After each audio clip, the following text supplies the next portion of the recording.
તલ ખાવાથી શું ફાયદા થાય છે અને એમાં પણ રોજ 1 ચમચી તલ ખાવાથી આપણા શરીરની અંદર કયા મેજિકલ ફાયદા થાય છે?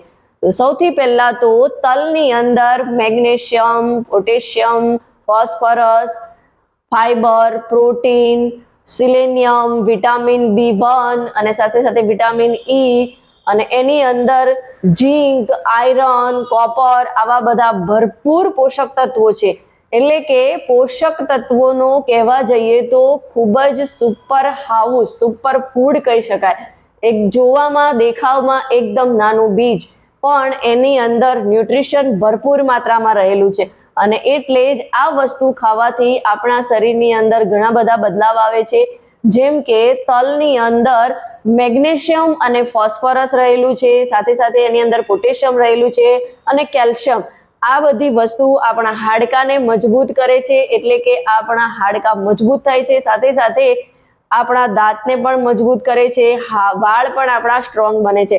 એટલે કે આપણા હાડકાને મજબૂત બનાવવા માટે આપણા માટે ખૂબ જ ફાયદાકારક છે. કેલ્શિયમ એની અંદર ભરપૂર પ્રમાણમાં રહેલું છે.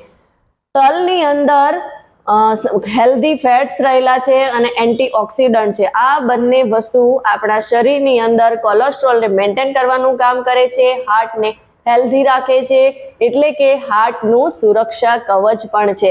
એટલે આપણે તલ જરૂરથી ખાવા જોઈએ. તલની અંદર રહેલું વિટામિન E, ઝીંક અને હેલ્ધી ફેટ સ્કિન ઉપર ગ્લો લાવવાનું કામ કરે છે, સાથે સાથે આપણા વાળની મજબૂતાઈમાં વધારો કરે છે, વાળનો ગ્રોથ વધે છે, વાળ ઘટાદાર બને છે. એટલે કે સ્કિન અને વાળ માટે ખૂબ જ ફાયદાકારક છે. તલની અંદર બીજા એવા પોષક તત્વો રહેલા છે જે ખાસ કરીને મહિલાઓ માટે ખૂબ જ ઉપયોગી છે અને એમાં પણ ખાસ કરીને મહિલાઓ જ્યારે મોનોપોઝમાં હોય છે એવા સમયે તો ખૂબ જ ફાયદાકારક છે, કેમ કે તલ આપણા શરીરની અંદરના હોર્મોનને બેલેન્સ કરવાનું કામ કરે છે.